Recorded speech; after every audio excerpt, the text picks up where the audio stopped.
Tudo bem, investidores? Sejam bem-vindos à Central do REIT. Hoje nós vamos falar sobre os dois indicadores mais poderosos ao você analisar um REIT. Então fica aqui comigo que você vai entender o final desse vídeo quais são os dois principais indicadores que deles derivam grande parte dos fatores que são importantes na análise de um REIT.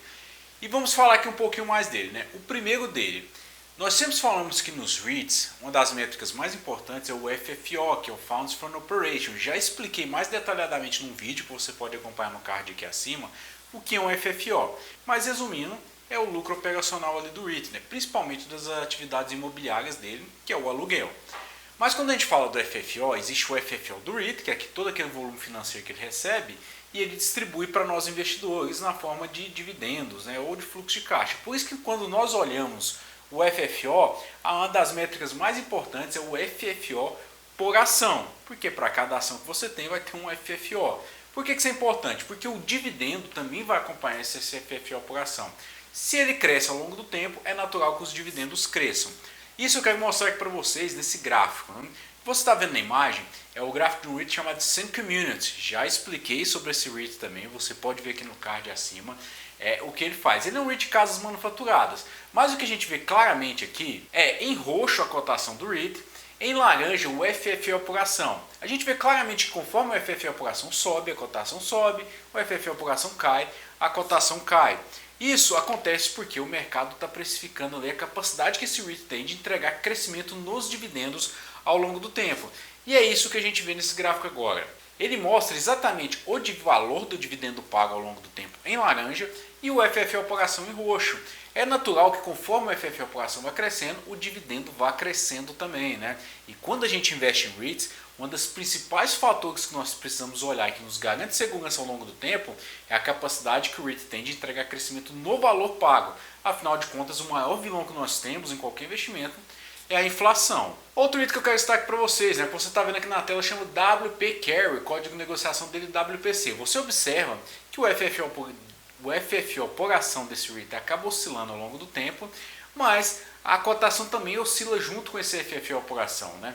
Isso acontece porque, conforme você pode observar nesse outro gráfico aqui, em roxo o FFO por ação, em laranja o dividendo, a gente vê que se o FFO por ação se mantém estável, né? Lógico, ele oscila ao longo do tempo, mas a tendência é de manter uma certa estabilidade. O dividendo vai ficando estável também, né? Então o mercado, é lógico, precifica isso ao entrar no REIT.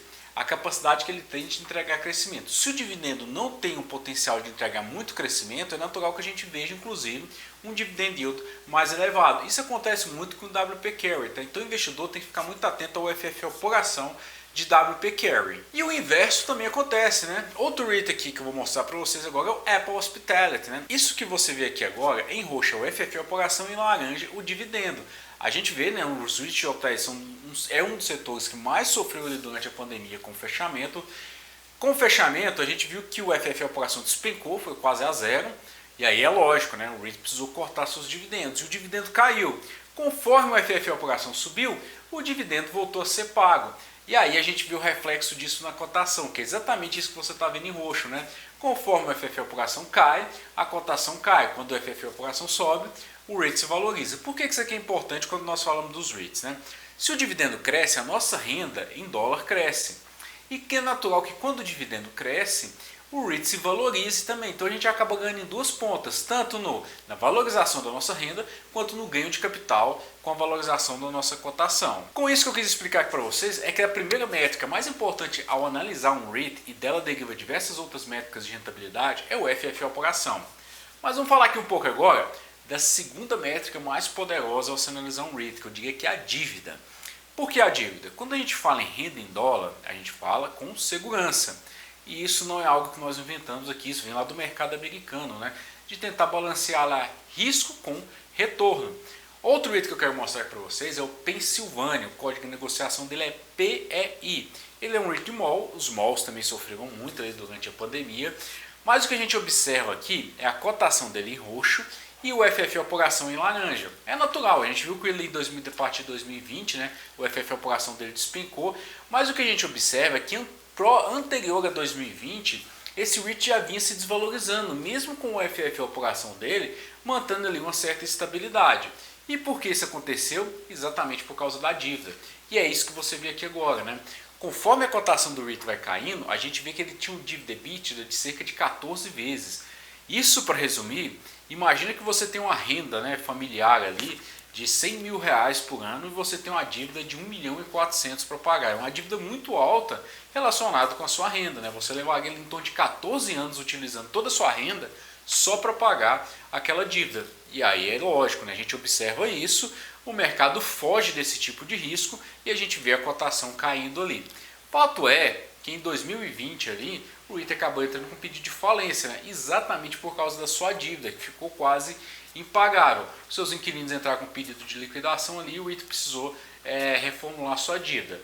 Depois de toda a reformulação dessa dívida, a gente viu o FFA operação subindo novamente, mas a cotação não acompanha nem de perto os padrões que ele tinha ali próximo de 2014, 2013. Isso é claro em virtude do risco que o REIT passa a oferecer para o investidor.